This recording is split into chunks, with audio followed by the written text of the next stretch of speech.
If you're as old as I am, you probably remember arcades. I definitely remember playing Mortal Kombat on one of those really old arcade machines, and I remember not lasting for more than a minute or 5 minutes if you were really good at the game. It was really designed to make you pay money to add more coins just so you can go a little bit further, you could play a little bit more. Well, that drastically changed when technology advanced and gaming consoles in the house became a common thing for a family to have. Now, having that type of entertainment within the house meant that the whole system of very punishing games that you played for a minute to 5 minutes no longer applied. So the industry shifted, trends shifted, and we started to see much longer games. Why am I talking about video games in general? That might be because of my background as a video game developer. I'm making that comparison, but really a similar thing sort of happened with books, especially if we're going to talk about the fantasy genre or the horror or the weird genre, if there's such a genre like that, where, for example, those Weird Tale magazine stories were quite short. You could read them in one sitting, right? Or stories on the newspaper, you could pretty much get through them in one sitting.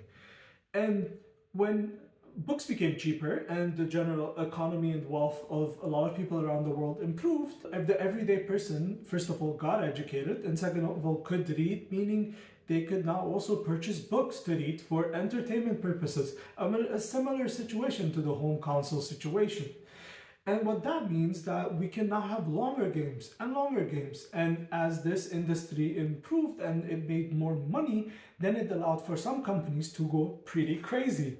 A good comparison would be the latest Assassin's Creed games, where it is insanely huge and there is no, or Elden Ring, where there is no amount of hours in a day I have to sit down and try to get through that game, try to finish it. And I feel somewhat similar about a lot of these modern fantasy books, where every single book is a minimum 1,000 pages to 1,500 pages, a ridiculous size. If you drop it out of the window, it might kill somebody, literally. Now, this happened due to, of course, a trend in fantasy, the whole genre being revitalized in the last 20 to 30 years. And that's totally great. I actually love that that happened, because we got to see a lot of writers who wouldn't usually be successful in a more traditional publishing route bloom and have their own dedicated fan bases that will gobble up anything they published.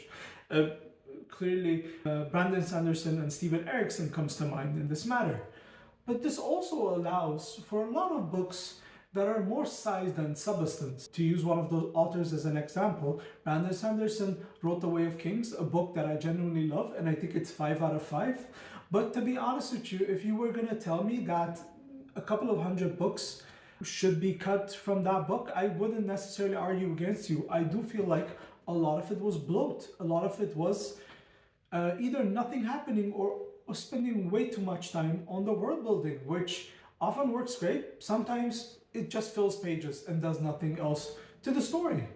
So that's pretty much my first criticism. And second would be that a lot of readers are getting older. And what do I mean by this?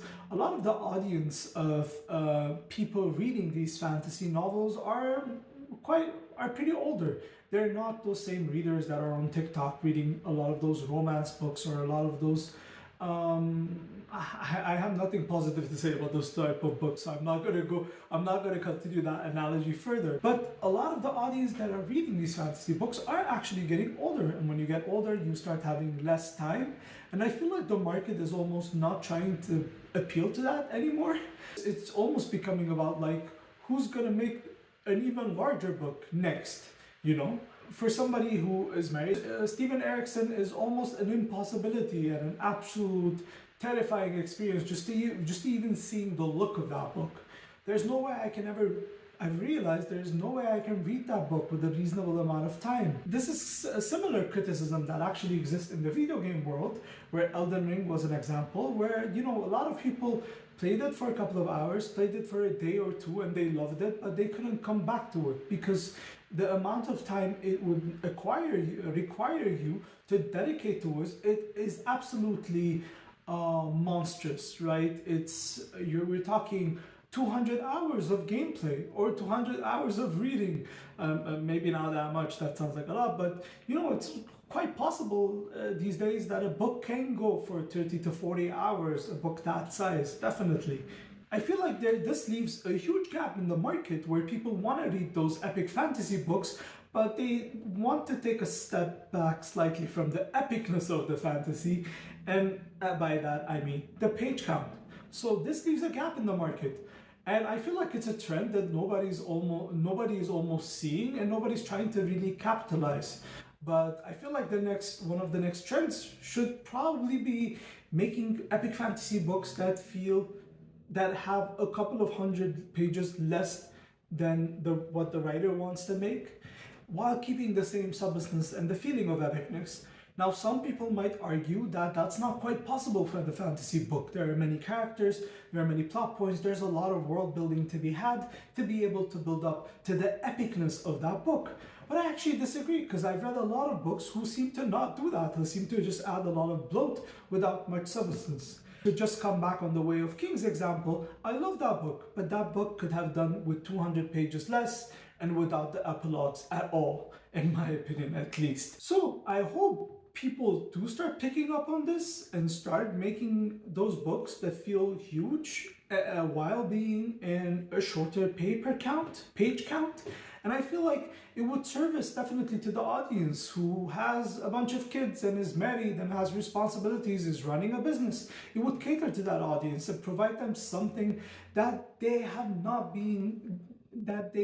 seen in the last 10 years of at least fantasy book publishing. At least that's what I'm seeing online, given my limited view of the subject. So I hope you enjoyed that. What's your opinion about long books? Please express them in the comments. Bye bye.